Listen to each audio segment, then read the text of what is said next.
यशवंतराव चव्हाण महाराष्ट्र मुक्त विद्यापीठाच्या तुळजाराम चतुर्चंद महाविद्यालय बारामती या अभ्यास केंद्रामध्ये TY BA च्या वर्गात शिकत असणाऱ्या सर्व विद्यार्थ्यांचं आजच्या या मराठीच्या लेक्चरमध्ये मी प्राध्यापक दीपक गाडवे मनपूर्वक स्वागत करतो.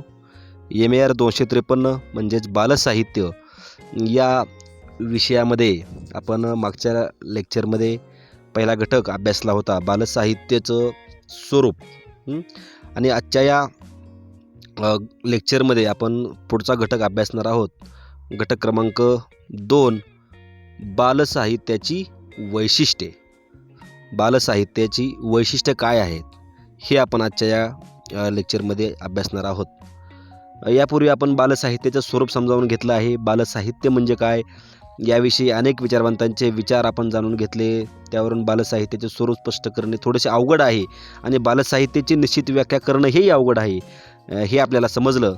तरी पण आपण बालसाहित्याची व्याख्या त्या ठिकाणी केलेली आहे. बालसाहित्याची व्याख्या करण्यापूर्वी, व्याख्या समजून घेण्यापूर्वी बालसाहित्याचं स्वरूप 3 मुद्द्यांच्या आधारे जाणून घ्यायचा आपण प्रयत्न केला. ते 3 मुद्दे म्हणजे बालसाहित्यातून मुलांची जिज्ञासापूर्ती होते, बालसाहित्यातील कल्पनारम्य वातावरणाने मुलांचे मनोरंजन होते आणि तिसरा मुद्दा, बालसाहित्यातल्या नैतिक शिकवणीने चांगल्या वाईटाची जाण मुलांमध्ये निर्माण होऊन त्यांचे व्यक्तिमत्व संपन्न होते. या 3 मुद्द्यांच्याच आधारे आपण बालसाहित्याची व्याख्या केली. बालसाहित्याच्या रचनेचे घटक आपण समजावून घेतले.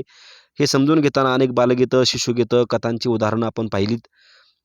आणि आता या चालू घटकामध्ये आपण बालसाहित्याच्या वैशिष्ट्यांविषयी अधिक जाणून घेणार आहोत.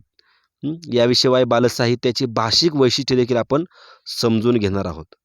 चला तर आपण पाहूया की बालसाहित्याची वैशिष्ट्ये काय आहेत. बालसाहित्याची काही प्रमुख वैशिष्ट्ये आपल्याला सांगता येतात. ती म्हणजे कल्पनाशीलता. अशी काही 4 वैशिष्ट्ये आहेत. सुरुवातीचं वैशिष्ट्य आहे कल्पनाशीलता. बालसाहित्याची व्याख्या करताना आपण हे पाहिलेच आहे की बालसाहित्यातील कल्पनारम्य वातावरणाने मुलांचे मनोरंजन होते. कल्पनारम्य वातावरण हा जणू बालसाहित्याचा प्राणच आहे. बालसाहित्य लेखन जेव्हा सुरू झाले तेव्हा प्रामुख्याने मुलांसाठी नीतिकथा लिहिल्या जात. मुलांना नैतिक शिकवण मिळावी हाच त्यांचा मुख्य उद्देश असे. मुलांना नैतिक शिकवण मिळावी या उद्देशामध्ये काही गैर नाही, पण केवळ याच एका उद्देशाने बालसाहित्याचे लेखन झाले तर ते बालसाहित्य मुलांकडून वाचले जाणे अवघड आहे. सतत उपदेशाचे डोस मुलांनाच काय, मोठ्यांना सुद्धा नको वाटतात. खरं तर मुलांना शिकवण्यापेक्षा मुलांच्या बारीक सारीक हालचालीतून, वाक्यातून मोठ्या माणसांना शिकण्यासारखे असते. छोटा पार्थ आपल्या आईबरोबर एका सोनाराच्या दुकानात गेला होता. सोनाराची पत्नी तिथं उपस्थित होती. पार्थचे गोड बोलणे ऐकून तिने त्याला नाव विचारले. त्याने पूर्ण नाव सांगितल्यावर त्या स्त्रीने विचारले, तुम्ही सोनार का? पार्थ सहजगत्या म्हणाला, मी माणूस आहे. सोनाराची पत्नी ते ऐकल्यावर थक्क झाली. व्यवहारात अशी उदाहरणे असंख्य आढळतात. लहान मुलं असं जे काही बोलतात, वागतात त्यातून मोठ्या माणसांना शिकण्यासारखे असते. असे बोलायला, वागायला मुलं कुठून शिकतात? मुलांमधील कल्पनाशीलता तशी वाक्ये त्यांना बोलायला लावते. कल्पनाशक्ती. बालसाहित्याच्या निर्मितीत हाच मुद्दा महत्त्वाचा मानून कल्पनाशीलता ही बालसाहित्याचे प्रमुख वैशिष्ट्य मानले गेले. पूर्वी म्हटल्याप्रमाणे केवळ नैतिक शिकवण देणे हा बालसाहित्याचा उद्देश असला तर ते बालसाहित्य फारसे वाचले जाणार नाही. याचे कारण बालसाहित्यात रंजकता ही गोष्ट देखील आवश्यक आहे. गोष्ट रंजक नसेल तर ती ऐकायला मुलं तुमच्यापुढे थांबतील का? गोष्ट किंवा गाणं रंजक बनवण्याची, मुलांना आवडतील असे बनवण्याची अनेक तंत्रे आहेत. उदाहरणार्थ गोष्ट तृतीय पुरुषी निवेदनात असणे, मुलांना प्रथम पुरुषी निवेदन आवडत नाही असे बरेचदा दिसते. गोष्टीमध्ये मुलांचे लक्ष वेधून घेणारी संबोधने असणे, म्हणजे बरं का मुलांनो, हे असं आवश्यक असतं. त्यांची उत्कंठा वाढवणारे वाक्यांश आणि पाहतो तर काय, मग काय मज्जा झाली माहिती आहे का, अशी वाक्य आपल्याला गोष्टींमध्ये लिहावी लागतात. मुलांच्या नित्य परिचयाचे शब्द आपल्याला वापरावे लागतात. अशी अनेक तंत्रे वापरून बालसाहित्य आपण रंजक बनवू शकतो. बघा, एक उदाहरण आपण या ठिकाणी घेऊया. स्वप्नातला एक गाव, स्वप्नातला एक देश, एक नगर तुम्हा मला बालसाहित्यातून भेटत असते. आता याच गाण्यामधला स्वप्नातला गाव पहा कसा आहे ते. स्वप्न, आदर्श, कल्पना आणि वास्तव या सगळ्यांची सरमिसळ या गाण्यामध्ये झालेली आहे. आणि खरं तर आपण ते गाणं सर्वांनी ऐकलेलं पण आहे. किलबिल किलबिल पक्षी बोलती, झुळझुळ झुळझुळ झरे वाहती, पानोपानी फुले बहरती, फुल पाखरे वर भिरभिरती, स्वप्नी आले काही एक मी गाव पाहिला बाई. हं? त्या गावाचे गंमत न्यारी तिथे नांदती मुलेच न्यारी. कुणी न मोठे कुणी धाकटे कुणी न बसते तिथे एकटे. सारी हसती गाती नाचती कुणी रडके नाही. स्वप्नी आले काही एकमी गाव पाहिला बाई. या गाण्याकडे बारकाईने पाहिले तर आपल्याला काही गोष्टी लक्षात येतात. गाण्याची सुरुवात एक सुंदर निसर्ग वर्णनाने होते. पण हे वर्णन वास्तवातल्या निसर्गाचे आहे. असू शकेल असेच आहे. पक्षी, झरे, फुले, फुलपाखरे हे सगळं कुठेही खेड्यात सुद्धा आपल्याला बघायला मिळतं. ही झाली वास्तव स्थिती. आता काल्पनिक जगाचेही 2 भाग दिसतील. एक आदर्श स्थिती कल्पिणारा आणि दुसरा अशक्य स्थिती कल्पिणारा. या गावात फक्त मुलेच आहेत, ही अशक्य स्थिती असली तरी तिथे कुणी एकटे नसते. सगळे हसतात, गातात, हवे तेवढे खुशाल खेळतात. ही सगळ्या द्वेषाला विरहित असणारी वातावरणाची एक आदर्श स्थिती आणि गाणे गाणाऱ्या वेली, पऱ्या, झाडावर लटकणारे चेंडू, शेतातील बॅटी ही काल्पनिक स्थिती. याच्यावरून कल्पनाशीलता कुठे कुठे काम करते हे आपल्याला कळू शकेल. म्हणजे कल्पनाशीलता हे बालसाहित्याचे प्रमुख वैशिष्ट्य आहे हे आपल्या या ठिकाणी लक्षात आलेलं आहे. पुढचं वैशिष्ट्य आपण बघूया, अतार्किकता. आता अतार्किकता कशाला म्हणायचं? बघा, बालसाहित्याचं हे दुसरे प्रमुख वैशिष्ट्य आहे. हं? आणि अतार्किकता म्हणजे काय? तर अतार्किकता म्हणजे बौद्धिक तर्क परंपरेला मोडणारी गोष्ट. हं? अतार्किकता म्हणजे काय? अवास्तव गोष्टींची जाणीवपूर्वक केलेली म्हणजे वास्तवाप्रमाणे केलेली मांडणी. हं? अतार्किकता म्हणजे काय? जाणीवपूर्वक कल्पित सृष्टी उभी करणे. हं? कथा जरी तुमच्या आमच्या जीवनातील असली तरी ती त्या कथेतील पात्रे मात्र काल्पनिक असतात, कल्पनेने रंगवलेले असतात. या कथेला काळाचे कुठलेच बंधन नसते किंबहुना कशाचेच बंधन नसते. कथेतले पशुपक्षी बोलतात, माणसे पशुपक्ष्यांशी, नद्यांशी बोलतात. बालकथा आपण जर ऐकली असतील तर आपल्याला लक्षात येईल की ढग बोलतोय, झाड बोलतोय असं कथेमध्ये सांगितलं जातं. खरं तर त्या गोष्टीचा वास्तवाशी काही तर्क नसतो, काही संबंध नसतो. भोपळ्यातून बसून टुणटुणत जाणारी, वाघाला व लांडग्याला लेकीकडे जाऊन जाडजूड होऊन आल्यावर तू मला खा असे सांगणारी म्हातारी बालसाहित्यात बालवाचकांकडून सहज स्वीकारले जाते. किंबहुना अशा अतार्किक गोष्टींनीच बालसाहित्याचा बराचसा भाग व्यापलेला आहे. बालसाहित्याच्या या जगात घडणाऱ्या गोष्टी नुसत्या काल्पनिक नसतात, तर अतार्किक, असंभाव्य देखील असतात. म्हणजेच अतार्किकता हे देखील बालसाहित्याचे एक प्रमुख वैशिष्ट्य आहे हे आपल्या लक्षात येतं. रशियन भाषेत एका दगडफोड्याची गोष्ट प्रसिद्ध आहे. एक दगड फोडत असताना राजाची स्वारी हत्तीवर बसून येते. दगडफोड्याला आपले काम सोडून राजाला वंदन करायला लावते. त्याच्या मनात विचार येतो की काय ही आपली परिस्थिती, आपल्यापेक्षा तो हत्ती बरा. राजाला पाठीवर घेऊन ऐटीत झुलत चाललाय.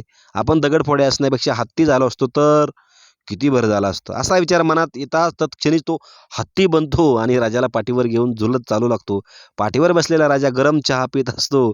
तो हत्तीच्या अंगावर चहा सांडतो. हत्तीला पळतं.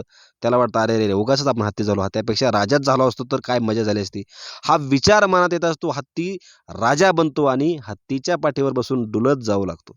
ऐटीत हत्तीवर बसून जाणाऱ्या या राजाच्या चेहऱ्यावर सूर्याचे प्रखर किरण पडतात. त्याला खूप त्रास होतो. तो मनात म्हणतो याच्याऐवजी मी जर सूर्यच झालो असतो तर काय बरं झालं असतं. आणि हा विचार त्याच्या मनात येतो नाही तर तोच तो सूर्य बनतो. सगळ्या जगावर प्रखर किरण टाकत स्वतःवर खुश होतो. पण पुढे या सूर्याला झाकोळणारा एक ढग येताच मग सूर्याला खूप वाईट वाटते. अरे रे, उगाचच आपण सूर्य झालो. त्याऐवजी ढगच बनलो असतो तर. मग ऐटीत आभाळावर आपण हिंडलो असतो. लगेच त्याच्या मनासारखी गोष्ट घडते आणि तो ढग बनतो. ढग बनलेल्या दगडफोड्याला आता खूप वाईट वाटते. तो विचार करतो, छे वाराच बनायला पाहिजे होतं. हा विचार मनात येत असताना तो वारा बनतो. लोकांची तारांबळ करतो. गच्चीवर वाळत घातलेले कपडे उडायला लागतात, केस उडायला लागतात, अभ्यासाचे कागद उडायला लागतात. लोक म्हणतात काय वारं सुटलंय हो. वारा स्वतःवर भेद खुश होतो. आणखी वेगात धावायला लागतो. धावता धावता दणकन एका डोंगरावर आदळतो. त्याचा गर्व एकदम नाहीसा होतो. त्याला वाटतं अरे रे रे रे, वारा होण्यापेक्षा हा डोंगर झालं तर बरं होईल. आपण डोंगर बनायला पाहिजे. मग तो एकाएकी स्थिर असलेला डोंगर बनतो. काही दिवसांनी एक दगडफोड्या येऊन डोंगरातून रस्ता तयार करण्यासाठी डोंगर फोडायला लागतो. दगडफोड्याला फार वाईट वाटतं. त्याला वाटतं उगीचच आपण हत्ती, राजा, सूर्य, ढग, वारा, डोंगर वगैरे वगैरे बनलो. सगळ्यात श्रेष्ठ तर हा दगडफोड्याचा आहे. आपण दगडफोड्यात राहिलो असतो तर किती बरं झालं असतं. आणि हा विचार मनात येताच तो पुन्हा दगडफोड्या बनतो. ही खरंच रशियन गोष्ट आहे. दगडफोडायला लागतो. पुन्हा राजाची स्वारी हत्तीवरून येते. पण आता दगडफोड्याला राजाच आहे वाटत नाही. तो मनात म्हणतो माणूसच सगळ्यात श्रेष्ठ आहे. मी माणूस तर आहे ना. माणूस असण्याची किंमत त्याला त्या कळते. अशी ही गोष्ट. या संपूर्ण गोष्टीत कितीतरी अतार्किकता आहे. अगदी जसं मनात येईल तसं होतं ही गोष्ट कुणालाच मान्य नाही. पण त्या बालसाहित्यामध्ये मात्र ही असते. बालसाहित्यामध्ये अतार्किकता हे वैशिष्ट्य महत्त्वाचं आहे. तिसरं वैशिष्ट्य आपण बघणार आहे अननुमेयता. बालसाहित्याचं तिसरं वैशिष्ट्य म्हणजे अननुमेयता. हे एक प्रकारे अतार्किकतेशी संबंधित असलेलेच वैशिष्ट्य आहे. अननुमेयता म्हणजे काय? अनुमान करता न येणे, अंदाज करता न येणे. आणि बालसाहित्यामध्ये बऱ्याचदा काही घटना आकस्मिक घडतात. काही पात्रांचे कथेमध्ये अचानक आगमन होते. पुढे काय होणार ते सांगता येत नाही. अशा वेळेस बालवाचकांची उत्कंठा वाढत जाते आणि ते कथेत अधिकाधिक गुंतत जातात. साधी भोपळ्यातल्या म्हातारीची गोष्ट जरी घेतली तरी पहिल्यांदा ती गोष्ट ऐकणाऱ्या बालवाचकाच्या दृष्टीने ती अननुमेय अशीच असते. कथनकर्ता सांगत असतो किंवा सांगत असते की एक होती म्हातारी, ती जात होती लेकीकडे. जंगलात तिला भेटला एक लांडगा. तो म्हणाला, म्हातारे भूक लागली मला, खातो आता तुला. इथं बालवाचक लगेच असं सरसावून तयार होऊन बसतो. म्हातारी आता काय करणार? याची त्याला उत्सुकता लागते. म्हातारी खूप धीट होती. ती म्हणाली, माझ्यात खायला आहेच काय, नुसती हाडेनी कातडी. लेकीकडे जाईन, 4 दिवस राहीन, तूप रोटी खाईन, जाडजूड होऊन परत येईन, मग तुम्हाला खा. लांडगा ऐकणार आहे का म्हातारीचं? खरं तर नाही.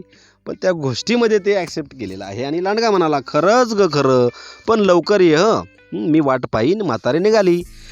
अशा पद्धतीनं सुरू झालेली गोष्ट ऐकत असताना बालवाचकाचे डोळे मोठे होतात. भोपळ्यात म्हातारी बसून जेव्हा जायची कल्पना त्या गोष्टीमध्ये येते ती तर फार उत्कंठावर्धक आणि मनोरंजक वाटते. मग कथेबरोबरच चित्र पाहण्याची इच्छा व्यक्त केली जाते. भोपळ्यात बसलेली म्हातारी पाहिल्यावर खूप मजा वाटते. आपल्याला कधी अशा भोपळ्यात बसायला मिळणार असा विचारही त्या मुलाच्या मनामध्ये येऊन जातो. म्हणजे प्रत्यक्ष प्रश्नही विचारला जातो, मला असा भोपळा आणशील का? कथा पुढे सुरू होते. म्हातारी भोपळ्यात बसली, भोपळा पळत पळत निघाला, जंगलात भेटला वाघ. ही गोष्ट आपल्याला माहिती आहेच. जंगलात भेटला वाघ. तो म्हणाला, भोपळ्या म्हातारीला पाहिलेस का? भोपळ्यातून म्हातारी म्हणाली, म्हातारी बितारी मला नाही ठाऊक, पळ रे भोपळ्या टुणूक टुणूक. इथे म्हातारीच्या उद्गारात लयबद्धता आली आहे. आवडेल, लक्षात राहील असे वाक्य आलेत. भोपळा जोरात पळत सुटला. वाघाला संशय आला. तोही भोपळ्याच्या मागे पळत सुटला. वाटेत होता लांडगा. त्याने भोपळा पकडला, म्हातारीला बाहेर काढले. मग म्हणाला, म्हातारी मला फसवतेस काय? आता मी तुला खाणार. पुन्हा बालवाचक चिंतित पडतो आणि म्हातारीचे काय होणार? एवढ्यात वाघही तिथे आला. तो म्हणाला, मी खाणार म्हातारीला. लांडगा म्हणाला, मी खाणार. वाघ म्हणाला, मी खाणार. दोघांचे जुंपले भांडण. ते पाहून म्हातारी गुपचूप भोपळ्यात बसली आणि म्हणाली, चल चल रे भोपळ्या टुणूक टुणूक. हे ऐकल्यावर बालवाचकाचा चेहरा परत आनंदाने खुलतो. बघा, उत्कंठा, आनंद या भावनांनी त्याचा चेहरा झळकू लागतो. शेवटी सुटली का नाही म्हातारी वाघोबा आणि लांडग्याच्या तावडीतून? हा प्रश्न त्याच्या डोळ्यामध्ये म्हणजे उत्तर मिळालेलं असतं. वाघ आणि लांडगा बसले भांडत आणि म्हातारी गेली टुणटुणत. हे वाक्य ऐकल्यावर मात्र बालवाचकाचा जीव भांड्यात पडतो आणि तो आनंदाने टाळ्या वाजवतो. बघा, म्हणजे अशा काही गोष्टी आपल्याला बालसाहित्यामध्ये जाणीवपूर्वक घालाव्या लागतात. अननुमेयता, अतार्किकता, कल्पनाशीलता. याचबरोबर चौथं वैशिष्ट्य आहे बालमानस संबंधता. बालमानस संबंधता. बालसाहित्याचे चौथे महत्त्वाचे वैशिष्ट्य म्हणजे बालमानस संबंधता. लहान मुलांच्या गोष्टी लिहिणे अतिशय अवघड मानले जाते. याचे कारण असे की लहान मुलांच्या गोष्टी लिहिण्याकरता लहान मुलांसारखे मनही असावे लागते. निदान लहान मुलांचे मन जाणून घेण्याची क्षमता तरी असावी लागते. ही क्षमता म्हणजे बालमानस संबंधता. बालकांचं मानसशास्त्र, मुलांचं मानसशास्त्र समजून घेणं गरजेचं आहे. लहान मुलांशी मनाशी जोडलेले असणे म्हणजे बालमानस संबंधता. हे खरं तर महत्त्वाचं वैशिष्ट्य बालसाहित्याचं आहे. त्यामुळे त्या बालकांना आवडणारं साहित्य आपण लिहू शकतो. लहान मुलांचं मन ही क्षणाक्षणाला नवे नवे रंग दाखवणारी अद्भुत गोष्ट आहे. ते अतिशय स्वच्छ असतं, स्पष्ट असतं, स्पष्ट कळणारं असतं. बऱ्याचदा मोठी माणसं त्यांना शिकवून शिकवून त्यांचा सरळपणा, निष्पापपणा नाहीसा करण्याचं काम करतात. कारण या जगात जगायचे तर निष्कपटीपणा, सरळपणा, निष्पापपणा असून चालत नाही, असे मोठ्या माणसांना प्रामाणिकपणे वाटत असते. लहान मुलांच्या मनाचे गुणधर्म आपण पुढच्या घटकामध्ये विस्तृतपणे पाहणार आहोतच. इथं एवढंच लक्षात घ्यायचं आहे की लहान मुले कशा पद्धतीने विचार करतात हे ज्याला कळू शकेल तो लहान मुलांचं बालसाहित्य लिहू शकतो. डॉक्टर सुलभा शहा यांच्या मते जी कविता मुलांच्या दृष्टीतून, भूमिकेतून लिहिलेली असेल तीच कविता मुलांना आवडते. त्यांच्या छोटेपणाच्या पातळीची आठवण करून देणारी कविता नको असते, तर विविध विषय असलेली, नादमयता असलेली, पंचेंद्रियांना आवाहन करणारी, वास्तव वा अवास्तव यांना एकरूप मानणारी, कल्पनाशक्ती असलेली कविता, कथा लहान मुलांना आवडत असते. डॉक्टर शहा यांनी श्री पंडित यांचेही विचार उद्धृत केलेले आहेत. ते या संदर्भात महत्त्वाचे आहेत. मुले कधी कधी हट्टास पेटतात. त्यावेळी त्यांना समजावता समजावता मोठ्या माणसांच्या नाकी नऊ येतात. याला कारण त्यांच्या स्वभावाचे कोडे उलगडलेले नसते.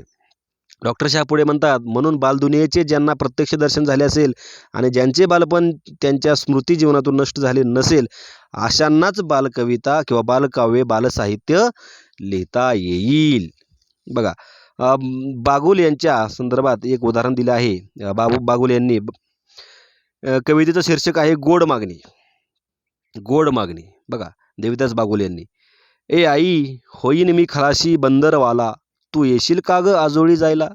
ए आई होईन मी बोटीचा कप्तान, तू येता सोडीन बोट शिट्टी फुंकून. ए आई होईन मी लक्ष्मण छकडेवाला, तू येशील ना ग देवाच्या जत्रेला. ए आई होईल मी विदूषक टाळेवाला, तू येशील का ग नाटक ते बघण्याला. म्हणजे या कवितेवरून कवीने मुलांच्या विश्वाशी किती जवळीक साधली आहे कळते. आजूबाजूच्या विश्वातल्या विविध व्यावसायिकांची कवीने मुलांना ओळख करून दिली आहे. मुलांनी या विविध उद्योग करणाऱ्या लोकांकडे पाहिलं की त्यांना ते उद्योग आपणही करावेत असं वाटायला लागतं. उदाहरणार्थ, इंजिन ड्रायव्हर बनण्याची इच्छा जवळजवळ सर्वच मुले लहानपणी व्यक्त करतात. घोडागाडी चालवणार, बोट चालवणार, रंगारी बनणार, पोस्टमन बनणार. आणि या सगळ्या लोकांचं असेल तसं त्यांच्या गणवेशाचं, त्यांच्या कामाचं मुलांना आकर्षण वाटतं. ती सगळी गोष्ट स्वतः करून बघावी असंही त्यांना वाटतं. म्हणून आपल्या खेळामध्ये मुलं काहीतरी बनत असतात. दुसरं महत्त्वाचं कवीचं निरीक्षण म्हणजे या सगळ्यात आईला सहभागी करून घेतल्याशिवाय मुलांच्या खेळाला पूर्णता येत नाही. खेळणी असोत, मित्र असोत, सर्व गोष्टी सांगायला, विचारायला आईचा सहभाग आवश्यक असतो. म्हणजे लहान मुलाच्या भावविश्वामध्ये आई हा घटक महत्त्वाचा आहे.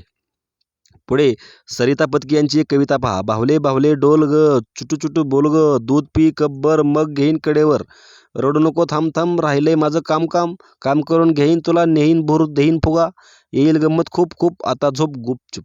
बघा इथे यमक कसं आहे. कधी बाहुल्यांना आपल्यासारखी शाळा वगैरे कर्तव्य पार पाडावं लागतं याची मुलांना जाणीव होते. आशा गवाणकर लिहितात, बाहुलीचं नाव आई घालू का या शाळेत, मीच घेऊन जाईन तिला शाळेच्या वेळेत, आई तिला गणवेश देशील ना शिवून, छोटंसं दप्तर देशील ना घेऊन. बघा, अशा वेगवेगळ्या बालकवितांमधून आपल्या लक्षात येतं की बालकाचं मन समजून घेणं किती महत्त्वाचं आहे. आणि ज्याला बालकाचं मन समजतं, बालकाचं मानसशास्त्र समजतं, मुलांच्या भावनाशी एकरूप होऊन बालमनाचे गुणधर्म लक्षात घेण्याची जी क्षमता आहे, म्हणजे बालमानस संबंधता ही ज्याच्याकडे असेल तो चांगलं बालसाहित्य लिहू शकतो. म्हणजे बालसाहित्याची जी 4 प्रमुख वैशिष्ट्ये आपण आता बघितली, कल्पनाशीलता, अतार्किकता, अनुनयता, बालमानस संबंधता, ही किती महत्त्वाची आहेत हे आपल्या लक्षात या ठिकाणी आलेलं आहे. आता आपण जी बालसाहित्याची वैशिष्ट्ये पाहिली, ती किती महत्त्वाची आहेत हे आपल्या लक्षात आलेलं आहेच. मुलांची अनुकरण प्रवृत्ती, आईवडिलांवरील प्रेम, भोवतालच्या सृष्टीबद्दलची जिज्ञासा, वेगवेगळ्या भूमिकांमध्ये सहजगत्या जाण्याची आवड, प्राण्यांबद्दलचा जिव्हाळा, आपल्या खेळण्यांमधली त्यांची गुंतवणूक, या सगळ्या गोष्टींची जाणीव असणे म्हणजे बालसाहित्याची वैशिष्ट्ये आपल्याला लक्षात ठेवणं होय. श्री बागुल म्हणतात की कवितेत मुलींचा बाहुलीचा अनिवार्य छंद, स्वतः अनुभवलेले आईवडिलांचे वात्सल्य, बाहुलीवर परावर्तित होणारी करण्यातील बालसुलभ भावना, म्हणजे बाहुली हा बालकाच्या जीवनातील महत्त्वाचा घटक, महत्त्वाची गोष्ट आपल्याला लक्षात घ्यावीच लागणार आहे. आणि मग बाहुली हा घटक, ही गोष्ट बऱ्याचशा बालसाहित्यामधून पुढे आलेली आहे. बालकाच्या मनामध्ये बाहुलीची जी प्रतिमा आहे, बाहुलीचे जे भावविश्व आहे ते आपण कमी करू शकत नाही. त्याशिवाय बालकाच्या मनाला आपण स्पर्श करू शकत नाही. ही देखील गोष्ट या ठिकाणी महत्त्वाची आहे. आता एक बालकथा आहे आणि ती कथा सरिता पदकी यांची आहे, छोटू हत्तीची गोष्ट. बघा, छोटू हत्तीची गोष्ट ही सरिता पदकी यांची कथा आहे. आणि त्या कथेला ही बालसाहित्याची वैशिष्ट्ये कशी लागू पडतात हे आपण या ठिकाणी बघणार आहे. बघा, तुम्ही तुमच्या पुस्तकामध्ये ती गोष्ट वाचू शकता. छोटू हत्तीची गोष्ट. छोटू हत्तीने लहान मुलांप्रमाणे शिवाशिवी खेळणे अशी छान कल्पना या गोष्टीमध्ये मांडली आहे. इथे कल्पनाशीलता हे वैशिष्ट्य आहे. हत्ती, माकड, बदक, ससा, कबूतर, मोर इत्यादी प्राण्यांनी बोलणे, माणसाप्रमाणे खेळ खेळणे, छोटू हत्तीने माणसांप्रमाणे रडणे, रुसणे, या गोष्टींमुळे अतार्किकता हे दुसरं वैशिष्ट्य देखील या गोष्टीमध्ये आलेलं आहे. छोटू माकडाला खेळायला बोलावतो तेव्हा ते काय खेळतील असे कुतूहल वाटते. माकड झाडावरून उड्या मारत निघून जाते. छोटू रडायला लागतो तेव्हा आता काय होणार असे वाटते. येथे अननुमेयता ही वैशिष्ट्य दिसते. मोराबरोबर सगळे प्राणी खेळायला लागेपर्यंत आपल्याला काय होणार याचा अंदाज येत नाही. सगळ्यात महत्त्वाचे म्हणजे बालमानस संबंधता हे वैशिष्ट्य या गोष्टीमध्ये, या कथेमध्ये मोठ्या प्रमाणावर असलेले दिसते. छोटू हत्तीची अंघोळ झाली की आईने त्याला अंगणीत वाळले ना रे राजा, कुठे कान नाही तर शेपटी ओली नाही ना राहिली. हे विचार न ऐकताच कुठल्याही मुलाला आपल्या आईची वाक्य आठवतील, आपल्या आईची आठवण होईल. छोटूने सगळ्या प्राण्यांशी पकडापकडी खेळणं, त्यात तो तो प्राणी निघून गेला की रडणं, रुसणं, काही नको जा मला फिस फिस म्हणणे, सशाला ससुरडा, बदकाला बदक्या फदक्या, माकडाला माकडटल्या असं म्हणणं, हे सगळं लहान मुलांच्या नेहमीच्या कृती आणि बोलण्यासारखंच आहे.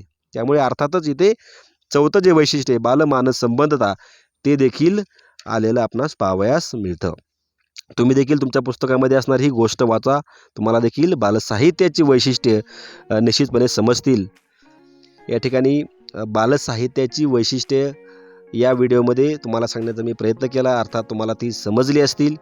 तुमच्या काही प्रतिक्रिया असतील तर तुम्ही कमेंट बॉक्समध्ये निश्चितपणे लिहा.